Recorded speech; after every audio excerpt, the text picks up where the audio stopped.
कुछ सन के साइंटिस्ट ने दुनिया को बचाने के नाम पर कुछ साइकिक और सुपर ह्यूमन एबिलिटीज वाले बच्चों को एक ऐसी फैसिलिटीज में कैद कर लिया जहां पर से भागना पूरी तरह से इम्पॉसिबल था, और साथ ही वो वहां पर उनके ऊपर कुछ ऐसे खतरनाक और दर्दनाक एक्सपेरिमेंट कर रहे थे जिसके बारे में सिर्फ सुनने मात्र से ही नॉर्मल इंसानों की तो कच्चियां गीली हो जाएं। असल में ये सब ल्यूक नाम के एक बहुत ही जीनियस बच्चे से चालू होता है जिसका आज यूनिवर्सिटी में एग्जाम चल रहा था, और बहुत ज्यादा मुश्किल क्वेश्चन होने के बावजूद भी ल्यूक ने 3 घंटे के पेपर को 30 मिनट में करके टीचर के मुंह पर फेंक कर मारा था। अब उसके इतनी जल्दी पेपर खत्म हो जाने की वजह से बाकी सारे बच्चे बहुत ज्यादा शॉक हो जाते हैं, और फिर एग्जाम खत्म होने के बाद कुछ लड़कियां उसके पास आकर आज के क्वेश्चन पेपर के आंसर उससे पूछने लगती हैं। फिर उनसे थोड़ी देर बकलैंडी करने के बाद ल्यूक वहां पर से अपने एक दोस्त के साथ बास्केटबॉल खेलने के लिए चला गया था, जहां पर बास्केटबॉल खेलते हुए उसने अपनी जर्सी को फाड़ लिया था, जिससे वो थोड़ा सा अपसेट होते हुए अपने दोस्त से बात करने के बाद अपने घर में चला जाता है। अब कहीं ना कहीं उसके पेरेंट्स भी उसके इतने ज्यादा जीनियस होने की वजह से बहुत ज्यादा परेशान थे, क्योंकि सुपर इंटेलिजेंट होने के साथ साथ ल्यूक के पास टेलीकाइनेसिस की पावर भी थी,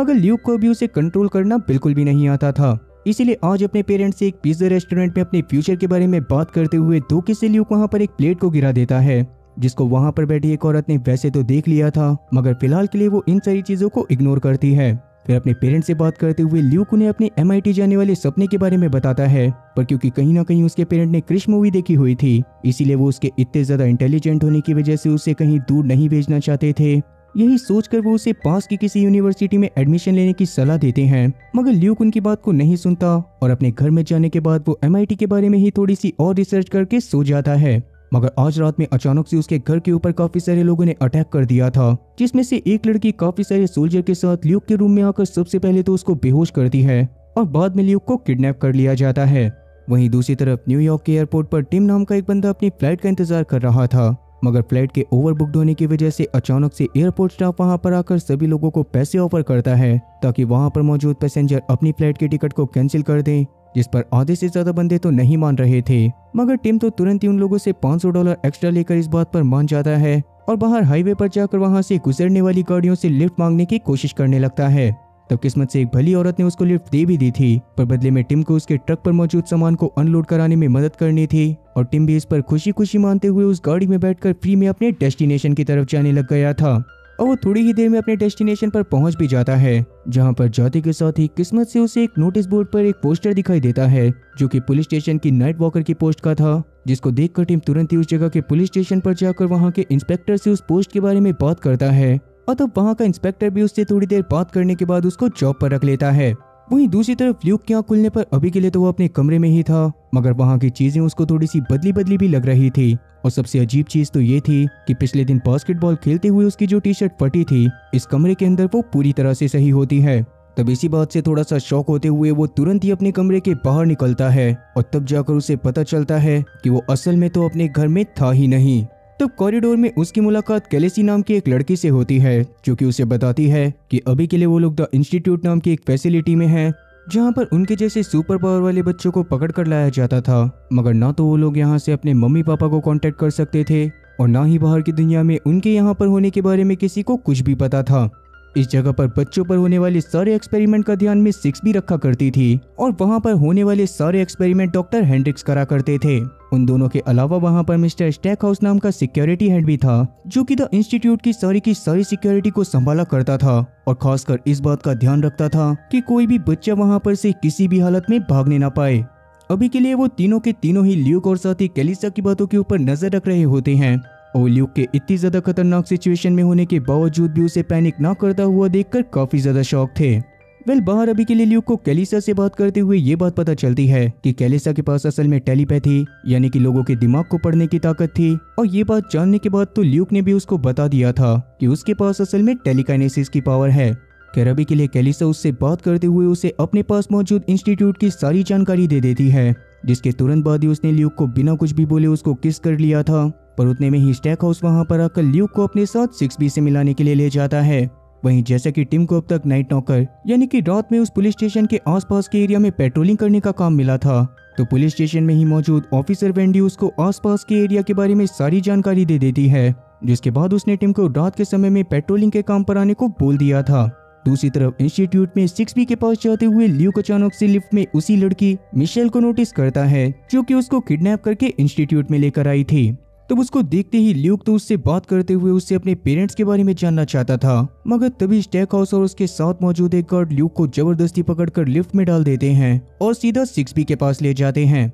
तब 6B बात करते हुए ल्यूक को बताती है कि असल में वहां पर मौजूद सभी लोगों ने उन सभी बच्चों को दुनिया को एक बहुत ही बड़े खतरे से बचाने के लिए किडनैप करा है, जिसके लिए ही वो उनके ऊपर कुछ एक्सपेरिमेंट करते हुए उनकी ताकत को इनहेंस करेंगे और 10 से 15 दिनों के अंदर वो अपने सारे एक्सपेरिमेंट को खत्म करने के बाद उन सभी बच्चों की ताकत को इनहेंस कर देंगे और फिर उनके इंस्टीट्यूट से रिलेटेड सारी यादों को मिटाने के बाद उन्हें फिर से उनके घर पर छोड़ दिया जाएगा। लेकिन यहाँ पर रहते वक्त उन्हें यहाँ के सारे नियम को अच्छे से फॉलो करना पड़ेगा, क्योंकि ऐसा ना करने पर उनकी पावर पूरी तरह से इनहेंस नहीं होगी और ऐसे में उन्हें 15 दिन से ज्यादा भी इस जगह पर रोका जा सकता है। अब वैसे ये सारी बातें सुनने के बाद ल्यूक को थोड़ा सा अजीब तो लगता है, मगर आगे 6B उसको उसके रूम में भेज देती है। वहीं दूसरी तरफ जब टिम रात के समय में तैयार होकर अपनी पेट्रोलिंग पर निकलता है तो उस समय पर ही उसकी मुलाकात रोड पर टेंट लगाकर बैठी हुई एक बूढ़ी औरत से होती है, जो कि रेडियो पर कुछ न्यूज सुन रही थी। और टिम को देखने के बाद तो वो उससे इस तरह से बात करने लग गई थी जैसे कि टिम उसको बहुत पहले से जानता हो, जबकि आज से पहले उन दोनों में से किसी ने भी एक दूसरे की शक्ल तक को नहीं देखा था।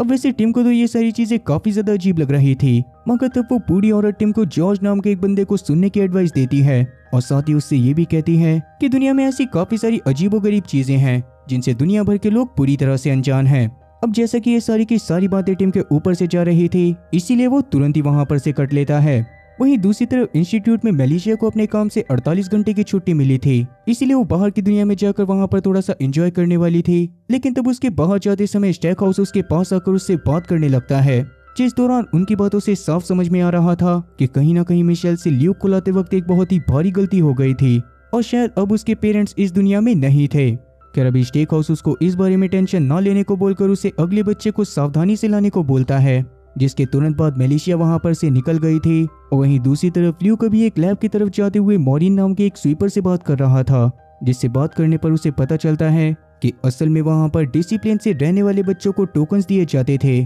और उनकी मदद से वो लोग इंस्टीट्यूट में मौजूद वेंडिंग मशीन से अपनी पसंदीदा सामान को खरीद सकते थे। अब ये सारी बातें जानने के बाद ल्यूक जब वहां पर से लैब वाले रूम में पहुंचता है तो वहां पर मौजूद सिक्योरिटी गार्ड उसको चेयर पर बैठने को बोलता है, क्योंकि अभी के लिए वो ल्यूक के कान में एक ट्रैकर को लगाने वाला था। तो शुरुआत में तो ल्यूक ने कोई भी ट्रैकर लगवाने से साफ मना कर दिया था, जिस पर वो सिक्योरिटी गार्ड बहुत ज्यादा गुस्से में ल्यूक के चेहरे पर एक मुक्का मारता है और बाद में उसे जबरदस्ती चेयर पर बिठाने के बाद उसके कान में ट्रैकर को लगा देता है। वहीं दूसरी तरफ मिशेल अभी के लिए एंजॉय करने के लिए अपनी गर्लफ्रेंड केट के साथ एक बार में गई थी, जहां पर थोड़ी देर दारू पार्टी करने के बाद वो लोग पास के एक होटल में पिलो फाइट करने के लिए चले जाते हैं। तब उनके जाते हुए रास्ते में उनके सामने से टिम निकलता है, जिससे कहीं ना कहीं ये बात तो क्लियर हो रही थी कि टिम असल में उसी एरिया के पास है जहां पर वो इंस्टीट्यूट मौजूद था। खैर इसके थोड़ी देर बाद इंस्टीट्यूट में ल्यूक के रूम के बाहर कैलिसा आती है, जो कि उसे अपने साथ बाकी सारे बच्चों के पास खाना खाने के लिए लेकर जा रही थी, जहां पर इस बार वो रास्ते में उसको एक बार फिर से किस करती है और उसको बताती है कि असल में 3 दिन बाद उसके 10 दिन पूरे हो जाने की वजह से उसे क्वारंटाइन रूम में भेज दिया जाएगा, जो कि कहीं ना कहीं कुल मिला के उनके सीनियर्स का इलाका था, पर उसके बारे में उन्हें बिल्कुल भी नॉलेज नहीं थी। पर अगर इस बीच किसी भी वजह से कैलिशिया बीमार हो जाती है तो उसे क्वारंटाइन रूम में नहीं भेजा जाएगा। और क्योंकि ल्यूक अभी नया नया बाहर से आया था तो हो सकता था कि उसकी बॉडी के अंदर बाहर के किसी वायरस के बैक्टीरिया मौजूद हों, इसीलिए बार बार वो उसको किस करके खुद को बीमार करवाने की कोशिश कर रही थी। अब इसी बारे में बात करते हुए वो लोग डाइनिंग एरिया में पहुंच जाते हैं, जहां पर ल्यूक की मुलाकात जॉर्ज और साथी आयरिस से होती है, जो कि खुद भी उसकी तरह टीके थे। तब उनसे बातें करते हुए ल्यूक को ये बात भी पता चलती है कि असल में इस इंस्टीट्यूट में टीके और टीपी के अलावा भी बच्चों को 2 कैटेगरी में और बांटा जाता था, जिसमें से एक नेक की होती थी और दूसरी पीओएस की। पीओएस में टीपी और टीके वाले उन बच्चों को रखा जाता था जो कि अपनी पावर को अपने हिसाब से अच्छे से कंट्रोल कर सकते थे, और वहीं नेक में उन बच्चों को रखा जाता था जिन्हें अपनी पावर का इस्तेमाल करना नहीं आता था। तो जॉर्ज वहां पर अपनी पावर का इस्तेमाल करके भी दिखाता है, क्योंकि असल में वो एक पीओएस था और उसको देखने के बाद तो ल्यूक के दिमाग के तोते उड़ चुके थे। खैर उतने में ही वहां पर निक नाम का एक और बंदा आ जाता है,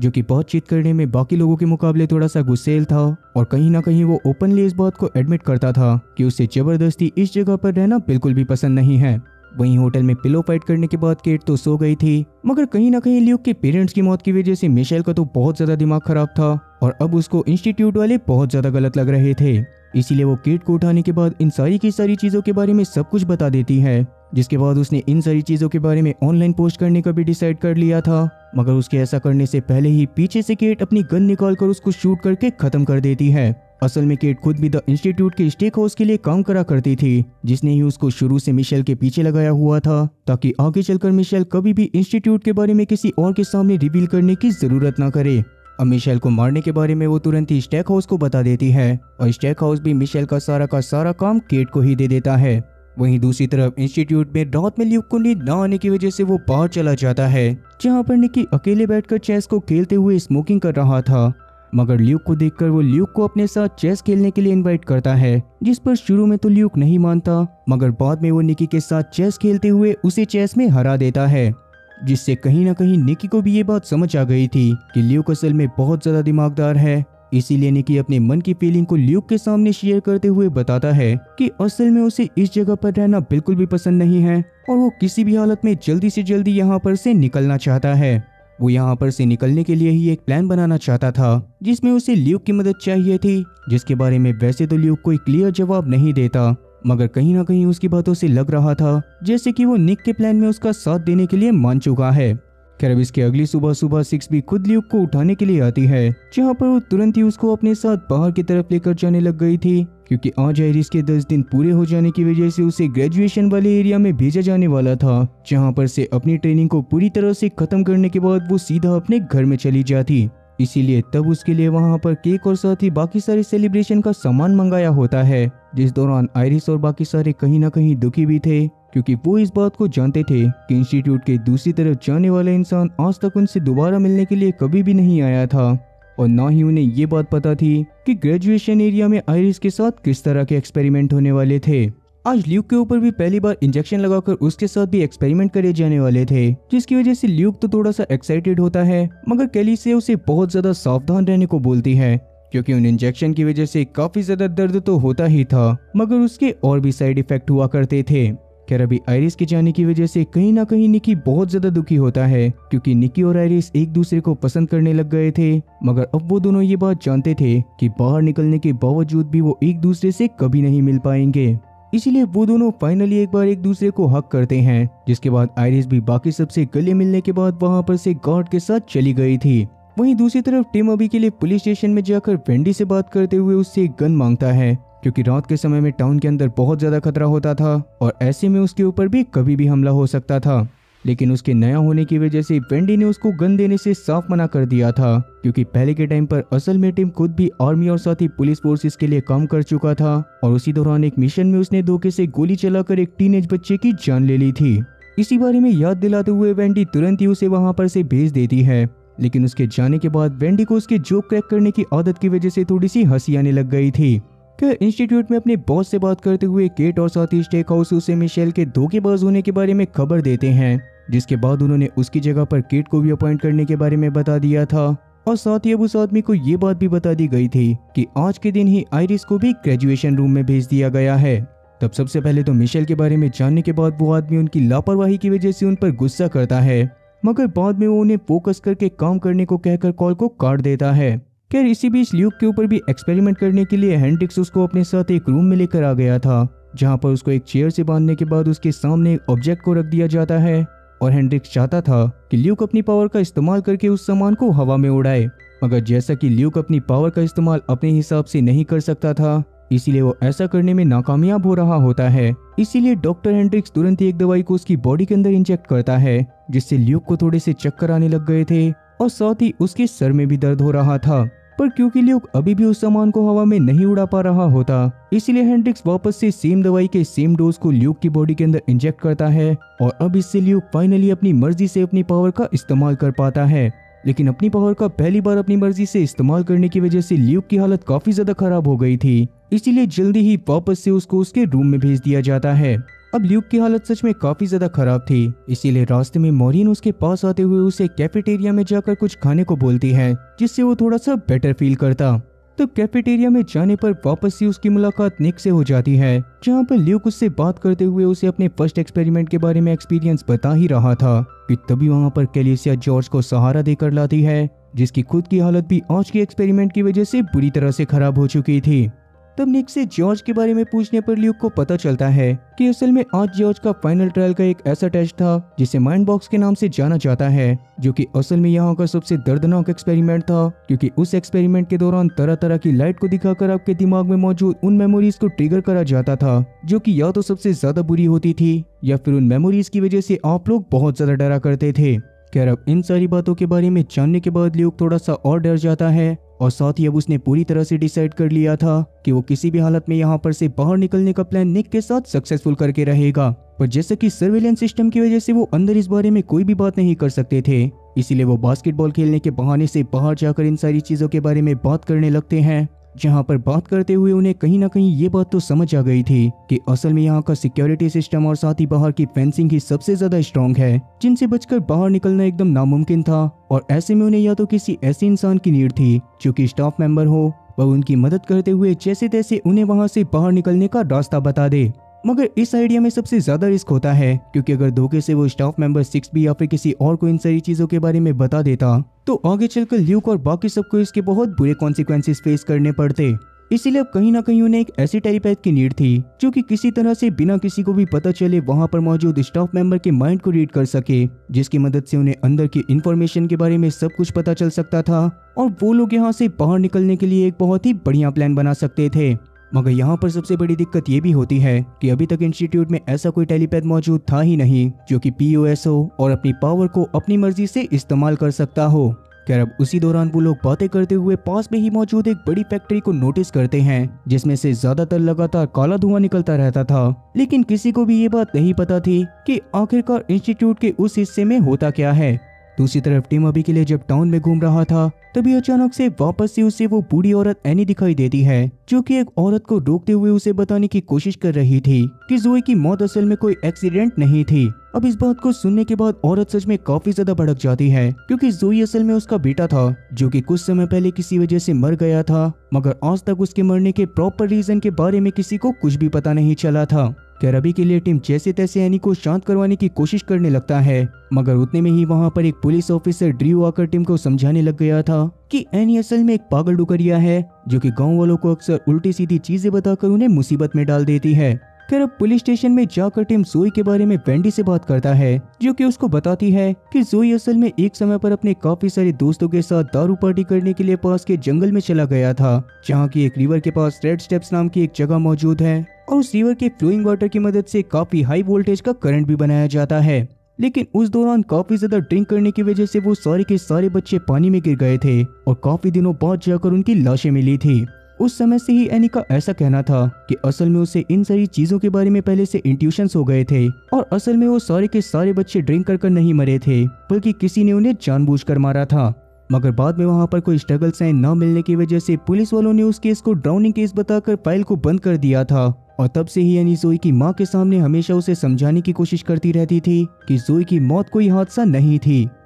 वहीं आज के एक्सपेरिमेंट के बाद जॉर्ज की एबिलिटी काफी ज्यादा ग्रो अप हो चुकी थी और वो इंस्टीट्यूट में मौजूद वेंडिंग मशीन में कॉल को डालकर अपनी टेलीकाइनेसिस की पावर की मदद से उन्हें बाहर भी निकाल पा रहा था। खैर एट द सेम टाइम पर कैलिसिया, लूक और साथ ही निक पास में ही बैठकर मॉरिन के बारे में बात कर रहे होते हैं, जिसका नेचर उन लोगों के साथ काफी ज्यादा अच्छा था और हो सकता था कि शायद वो वहां से भागने में उन लोगों की मदद कर सके। लेकिन निक इस बात पर साफ इनकार कर देता है, क्योंकि मॉरिन के ऊपर ट्रस्ट करना भी इतना ज्यादा आसान नहीं होने वाला था और वो भी बाकियों की तरह 6B के पास जाकर उसे उनके प्लान के बारे में रिवील कर सकती थी। क्या तभी अचानक से ल्यूक उनसे बात करते हुए उन्हें एक बच्चे के बारे में बताता है जो कि आज रात ही शायद वहां पर आने वाला था और उसके बारे में हमेशा की तरह सभी लोगों को पहले ही इंफॉर्मेशन भी दे दी गई थी, क्योंकि अब वहां पर आने वाला बच्चा उन सभी लोगों से एज में बहुत ज्यादा छोटा था। खैर वहीं दूसरी तरफ आज पेट्रोलिंग पर जाने से पहले टिम पास के एक गैस स्टेशन पर रुकता है, जहां के शॉप ओनर का नाम डॉयरा था और उसका नेचर टिम के साथ बहुत ज्यादा अच्छा था। फिर उससे थोड़ी देर बात करने के बाद टिम वहां पर से वापस से पेट्रोलिंग पर निकल जाता है, जहां पर रास्ते में वो आज फिर से एनी से भी बात करने आ गया था।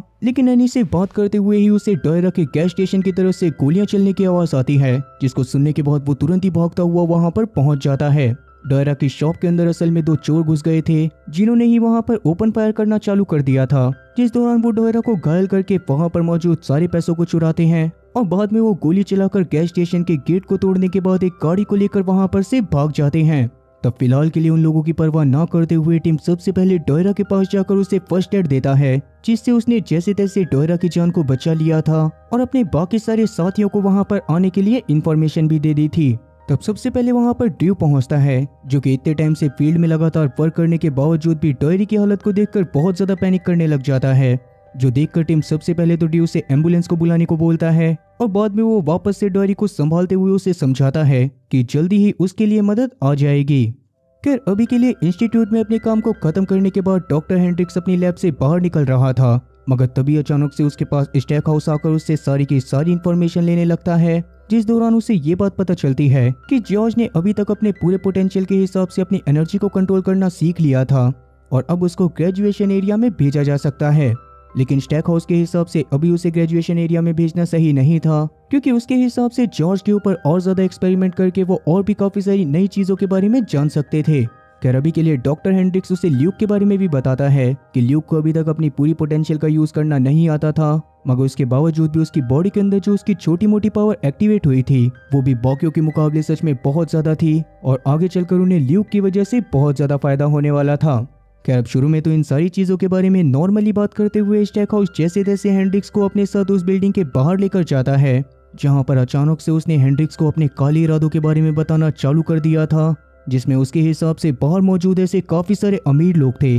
जो कि इस तरह के बच्चों को खरीदना चाहते थे, जिसके लिए वो बहुत सारे पैसे देने के लिए भी तैयार थे। और स्टैक हाउस बहुत आराम से हेंड्रिक्स की मदद से कुछ बच्चों को इंस्टीट्यूट से निकालकर उन अमीर बंदों को बेच सकता था। अब शुरुआत में तो इंस्टीट्यूट के मालिक के डर के मारे हेंड्रिक्स इस काम को करने से साफ मना कर देता है, मगर बाद में पैसों का लालच देकर जैसे तैसे स्टैक हाउस ने उसको मना लिया था और वो लोग बाद में मिलकर डिसाइड करने वाले थे कि वो किस तरह से बच्चों को बाहर निकालकर उन अमीर लोगों के पास ले जाकर उन्हें बेच सकते हैं। पर उन्हें किसी तरह से एक्सपेरिमेंट करते करते सबसे पहले एक ऐसे बच्चे को ट्रेन करना पड़ेगा जो कि पूरी तरह से अपनी पावर का बहुत ही अच्छे से कंट्रोल कर पाए। और ल्यूक की ताकत को देखने के बाद स्टैक हाउस और साथ ही हेंड्रिक्स को ऐसा ही लग रहा था कि वो इस काम के लिए ल्यूक को सबसे अच्छे से ट्रेन कर सकते हैं। तब पास के ही घर में मौजूद सिक्स भी उन्हें इस तरह से बातें करते हुए देख लेती है, मगर अभी उसे इस बारे में नहीं पता था कि आखिरकार वो किस बारे में बातें कर रहे थे। वहीं दूसरी तरफ अब तक टिम के पास एम्बुलेंस और साथ ही उसके पुलिस स्टेशन का इंचार्ज एसवर्ड पहुंच गया था, जो कि सारी सिचुएशन को जानने के बाद सबसे पहले तो टिम का शुक्रिया करता है,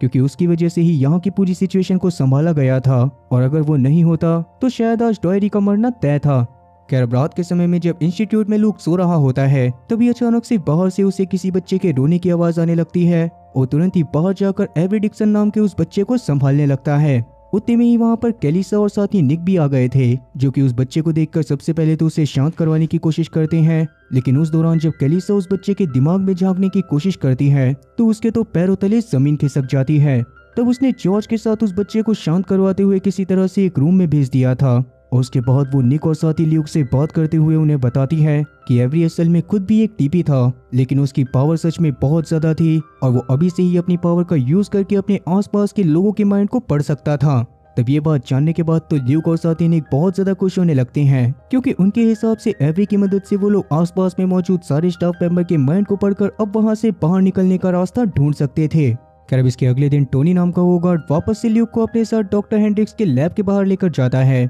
जहां पर डॉक्टर हेंड्रिक्स ने अब ल्यूक के ऊपर बहुत ही ज्यादा ब्रूटली एक्सपेरिमेंट करने के लिए मन बना लिया था और आज भी वो ल्यूक को एक चेयर पर बांधने के बाद सबसे पहले जबरदस्ती उसके हाथ पर एक इंजेक्शन लगाता है और बाद में ल्यूक के सामने एक वाइट स्क्रीन को चालू करके उससे बोलता है कि जब भी उससे स्क्रीन के अंदर डॉट्स दिखना चालू हो जाए तो उस टाइम पर वो उन्हें बता दे। अब उस स्क्रीन में बहुत ज्यादा लाइट होने की वजह से ल्यूक को उसकी तरफ देखने में बहुत ज्यादा जलन हो रही थी, मगर तब टोनी उसकी गर्दन को पकड़ते हुए जबरदस्ती उसे वो स्क्रीन दिखाता है और थोड़ी ही देर में फाइनली ल्यूक को उसके अंदर कुछ रंगीन डॉट दिखाई देना चालू हो जाती हैं। मगर इसके तुरंत बाद ही उसकी बॉडी पूरी तरह से अकड़ जाती है, जिसके बाद ही उसकी नाक से खून भी आने लगा था और कुल मिलाकर उसकी हालत बहुत ही ज्यादा बुरी हो चुकी थी। लेकिन उसके बावजूद भी डॉक्टर हेंड्रिक्स अभी भी उसके ऊपर एक्सपेरिमेंट करना जारी रखता है और उसको कुछ जानवरों के चित्र की बैक साइड दिखाते हुए उससे जानने की कोशिश करता है कि उस पेपर के अंदर असल में कौन सा जानवर था। लेकिन ल्यूक के हिसाब से उसे पेपर के बैक साइड के अलावा कुछ भी दिखाई नहीं दे रहा होता, इसीलिए अब काफी देर तक लगातार कोशिश करने के बाद हेंड्रिक्स बहुत ही ज्यादा फ्रस्ट्रेट होते हुए ल्यूक को टोनी की मदद से ल्यूक के रूम में फिकवा देता है। तब वहां पर जाने के बाद ल्यूक को सच में बहुत ज्यादा बुरा लग रहा था, इसीलिए वो जमीन पर बैठकर बहुत जोर जोर से रोना चालू कर देता है। लेकिन यहाँ पर उसकी सिचुएशन को समझने वाला असल में कोई भी नहीं था। खैर वहीं दूसरी तरफ जैसा कि पिछली रात टिम ने डॉयरी की जान बचाई थी, तो उसके इस काम की वजह से वैसे तो उसे अवार्ड मिलना चाहिए था, मगर उसके अवार्ड का सारा क्रेडिट को ड्रियो खा जाता है। जिसके बारे में जानने के बाद वैसे तो वेंडी को टिम के लिए बहुत ज्यादा बुरा लगा था, मगर जब वो इस बारे में टिम से बात करती है तो टिम को तो इस बात से घंटा मतलब नहीं था। इसीलिए तब उसकी ये आदत देखकर कहीं ना कहीं वेंडी उसको मन ही मन में पसंद करने लग गई थी, मगर अभी वो टिम को इस बारे में कुछ भी नहीं बताती। खैर इधर थोड़ी देर बाद इंस्टीट्यूट में सभी लोगों के साथ खाना खाते हुए कैलिसिया सबको बताती है कि असल में उसकी टीपी की पावर काफी ज्यादा कम थी, मगर एवरी की पावर उससे कहीं ना कहीं 10 गुना ज्यादा थी, जो कि आसपास के लोगों के दिमाग को पढ़कर उनके बारे में काफी सारी चीजें जान सकता था, और साथ ही वो अपनी पावर पर बहुत ज्यादा फोकस करने के बाद किसी के माइंड को भी मैनिपुलेट कर सकता था। क्या तभी वहाँ पर एवरी भी अपना खाना लेकर आता है,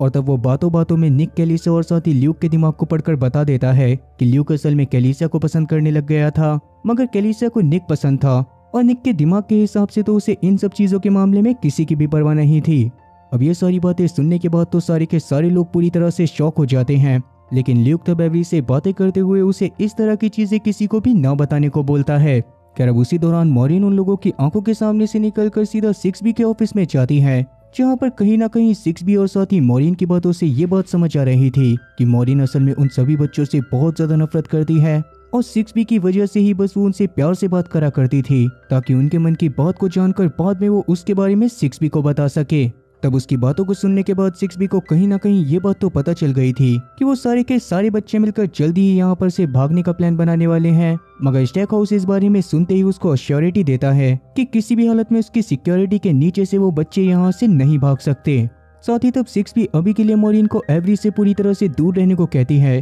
क्योंकि एवरी उसके माइंड को पढ़कर उसकी पूरी सच्चाई के बारे में बाकी सबको बता सकता था, जिससे आगे चलकर वो सारे के सारे बच्चे मॉरिन से कोई भी बात शेयर नहीं करते। खैर अब 6B भी वहाँ पर से निकलकर डॉक्टर हेंड्रिक्स से बात करने के लिए चली गई थी, जहाँ पर वैसे तो डॉक्टर हेंड्रिक्स ने सभी बच्चों के बारे में अच्छी अच्छी चीजें बोली थी, मगर जानबूझकर वो ल्यूक के बारे में 6B को गलत रिपोर्ट देता है, जिससे कहीं ना कहीं 6B को ये बात तो पता चल गई थी कि डॉक्टर हेंड्रिक्स और साथ ही स्टैक हाउस मिलकर अंदर ही अंदर कोई ना कोई खिचड़ी तो जरूर पका रहे हैं। खैर अब आगे 6B वापस से अपने ऑफिस में जाने के बाद पिछली रात की CCTV फुटेज देखती है, जिसमें उसे हेंड्रिक्स और साथ ही स्टेक हाउस की बातों से ये बात तो समझ आ गई थी कि अभी के लिए हेंड्रिक्स उससे बहुत सारी चीजें छुपा रहा था, और कहीं ना कहीं वो उन दोनों के बारे में पूरी तरह से सही है। इसीलिए तब वो इन सारी चीजों के बारे में खबर देने के लिए तुरंत ही अपने बॉस को कॉल कर देती है, मगर उसके बॉस को 6B से ज्यादा स्टेक हाउस के ऊपर भरोसा था, इसीलिए वो 6B की बातों को पूरी तरह से नजरअंदाज करते हुए 6B से उसके ही काम के ऊपर अच्छे से ध्यान देने को बोलता है। वहीं दूसरी तरफ टिम अभी के लिए वापस से पेट्रोलिंग पर निकला हुआ था, जहां पर रात के समय में उसकी मुलाकात फिर से एनी से होती है, जो कि स्टेपू खेलते हुए बहुत ज्यादा एंजॉय कर रही थी। तब टिम उससे बात करते हुए उसको इतनी रात में आराम करने के लिए बोलता है, मगर एनी के हिसाब से एक बहुत ही बड़ा खतरा उनके शहर के ऊपर आने वाला था, और कहीं ना कहीं रूट नंबर 10 के पास एक ऐसी जगह मौजूद थी जहां पर गवर्नमेंट कुछ लोगों के साथ मिलकर एक बहुत ही खतरनाक एक्सपेरिमेंट कर रही थी, और कहीं ना कहीं उससे दुनिया को बहुत ज्यादा खतरा था। अब ये सारी बातें बताने के बाद वो टिम को एक बात और बताती है कि जल्दी ही एक जगह पर प्लेन क्रैश होने वाला है, जिसमें वैसे तो गवर्नमेंट की ही गलती होने वाली है, मगर गवर्नमेंट अपनी गलती का पूरा इल्जाम किसी और के सर पर डाल देगी। अब ये बात सुनने के बाद टिम को इस बात के ऊपर भरोसा तो नहीं होता, इसीलिए वो पास के बार में जाकर थोड़ी सी दारू पीने लग जाता है, मगर तभी अचानक से उसकी नजर एक न्यूज पर पड़ती है, जिसमें एक प्लेन क्रैश और साथ ही एक आदमी के बारे में बताया जा रहा था, जिसकी गलती की वजह से ही वो प्लेन क्रैश हुआ था। अब ये चीज देखने के बाद तो टिम के दिमाग के पूरी तरह से तोते उड़ चुके थे, इसीलिए वो पास में बैठी एक लड़की से इस बारे में बातें करने लगता है, और वो लड़की असल में कोई और नहीं बल्कि केट ही थी। तब केट उससे बात करते हुए अपने आप को उससे एज अ जर्नलिस्ट इंट्रोड्यूस करती है,